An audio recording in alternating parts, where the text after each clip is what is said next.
Jojo, I've got to say, this is a kid who 5 years ago was given 5 months to live with brain cancer. The idea that you could have a moment that heartwarming, which should be just a moment of levity, of unity for all Americans to go, you know what, that's great. Look at that kid. The idea that that would be turned into a political protest by so many Democrats in the room who not only refused to stand up, but actually refused to applaud at all. I thought that was utterly reprehensible. Do you? My heart goes out to DJ. My daughter is 12, almost 12. My son is 15. I also have lost friends to cancer. I would have probably stood up and clapped because it was a very emotional moment. But what we are doing now is that young boy's story is being used and corrupted for more political talking points to drag the Democrats. Wait a minute. Hang on. The political corruption of that moment and that boy occurred the moment the Democrats decided not to applaud him. What do you think does more for someone like DJ? Standing up and clapping at an address of Congress or funding childhood cancer research? Which one of those two things do you think will benefit that young man and other young boys like him? How much awareness do you think that moment has given to brain cancer in America? How much funding do you think is... Is it enough to get DOGE to restore the NIH funding for pediatric cancer research? Is it enough? Because right now, that is what's happening. So you tell me, Piers, how much attention is enough attention to get him to start funding that research again? Let me ask you, Brian, just from a human point of view, the optics of what the Democrats did in relation to that young man, DJ, just politically, ludicrously self-harming. Everyone woke up today and went, what the hell?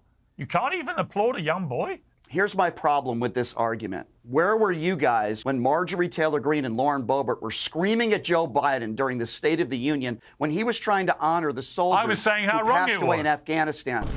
People like Michael and others on the far right were not. Where were you when Marjorie Taylor Greene was decked out in her ridiculous MAGA gear looking like an imbecile? The problem I have with this, and I agree with JoJo here, the problem I have is it seems to me that people are using death and they're using people for political gain. For example, there were illegal immigrants that committed terrible crimes under the Trump administration as well. Why weren't those victims invited there yesterday? I feel like MAGA Republicans and Donald Trump, for example, uses a police officer's death, which is horrible. We all agree, a terrible thing. But there were plenty of police officers that passed away or were murdered under the Trump administration as well. Why didn't Trump go to those wakes? I hope he never has to defend the United States Capitol against Donald Trump's supporters. And if he does, I hope he isn't one of the 6 who loses his life to suicide. Brian, would you condemn what Nicole Wallace said? It's a ridiculous question. You have a bunch of Capitol police officers that were beaten with their own batons, people that were convicted of seditious conspiracy. I find it interesting that MAGA Republicans find it convenient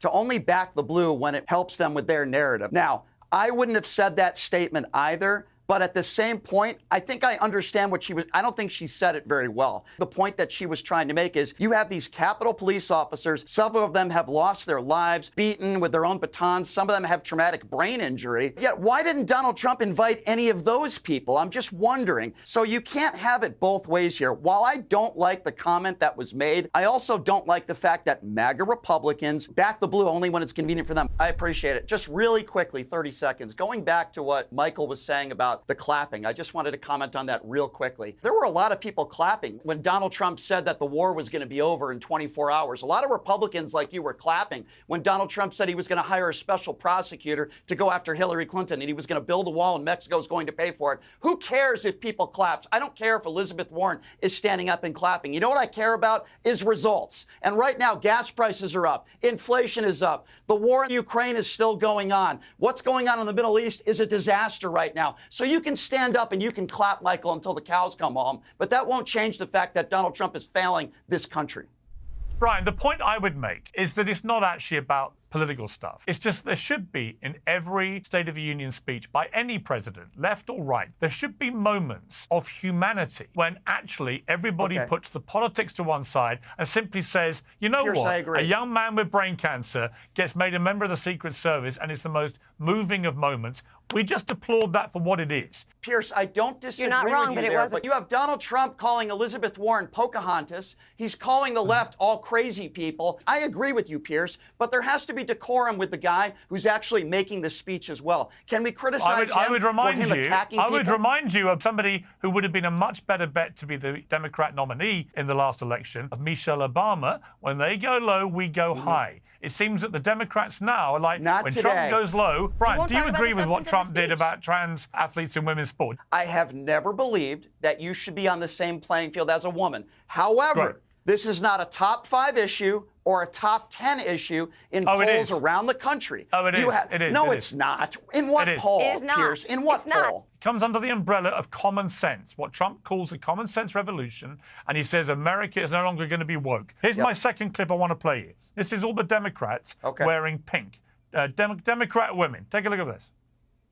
The utter, brazen, laughable double standard to protest at Trump policies negatively impacting women when they all think it's fine for trans athletes to destroy the integrity of women's sport. You talk about protecting women and the gall of them to be wearing these outfits, when in half the states in this country, a woman cannot get an abortion and in some instances has to drive to another state. Geography should have no bearing over a woman's body. So if the Republicans on this panel care about women and care about women's safety, then let's talk about the fact that in some of these states, if a woman is or the victim of incest, she has to be forced to have that baby. What I want is consistency, Piers. I answered your question. I played 2 sports in college. Yes, I agree. If you're born a man, transition to a woman, I don't believe you should be competing with women. However, don't tell women what to do with their bodies. Don't tell women that it's okay, you should just drive to another state. One person that President Trump should pardon from federal charges forthwith. It would be incredibly controversial, but I think that it's absolutely necessary. That person is Derek Chauvin. What's your response to that, Brian?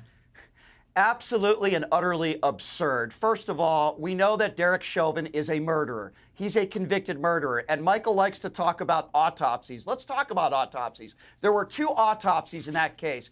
Both found that he didn't die of natural causes or drugs. He died because of Derek Chauvin's knee on his neck for 8 minutes when he was on his stomach and his hands were behind his back in handcuffs. Ben Shapiro is a moron. Derek Chauvin is a murderer. And he, in my opinion, Chauvin should let the rest of his life be behind bars. For Ben Shapiro, who is one of the biggest right head talking points for you, to say that Derek Chauvin deserves a pardon is absolutely and utterly absurd. And I wonder if George Floyd was white and Derek Chauvin was black and the exact same thing happened, I wonder if Ben Shapiro would be saying the same thing about Derek Chauvin. Obviously, the answer is no.